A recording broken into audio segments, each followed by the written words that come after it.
I think I made some mistake when I explained on Tuesday. addAllWords is the same as I explained, then addWord. You're going to have only 2 lines in the addWord in the document index class.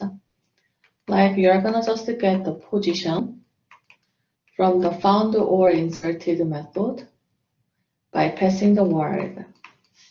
Then I had one issue about the uppercase. So in my code, what I did was in the addAllWords, I just changed it to the uppercase because I wanted to compare word the string compared to method. Oh, equals ignore case also works. That's great, great idea. Just in case, I just in the for loop, then there was a split after I had array by using the split.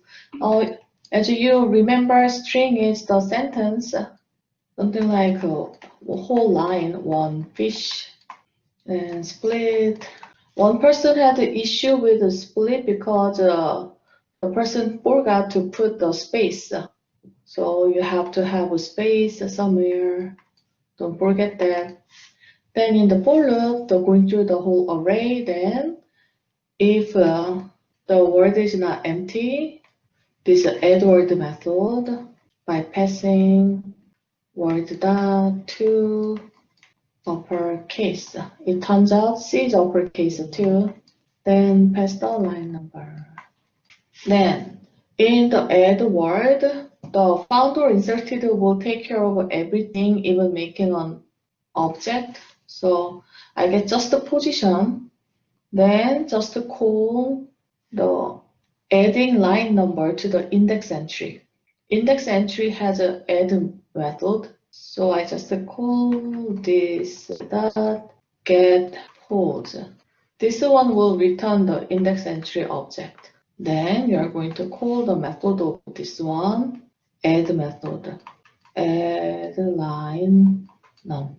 If I show you the index entry class, it has add method.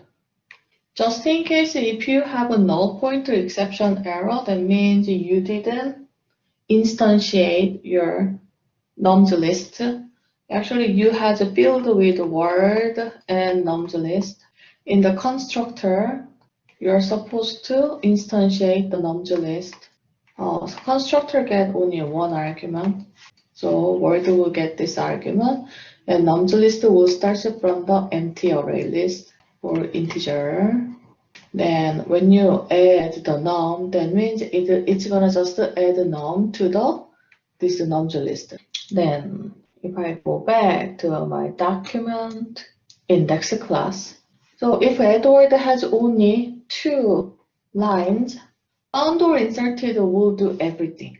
First, I probably want to go everything in this list. So I may go over this list, this array list, this object itself is array list, so it knows size method. So I can just say this dot size. This size method is inherited from the superclass array list. I can check if word is there already in the list. So that means index entry object with this word is already in the list. You can use a compare to method. When you compare one word and the other word, another word, or you can make the index entry type object with this word. It's up to you.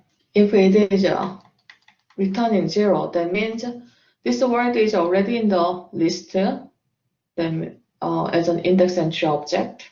In that case, you will simply just return the current index. Else case, you have to check.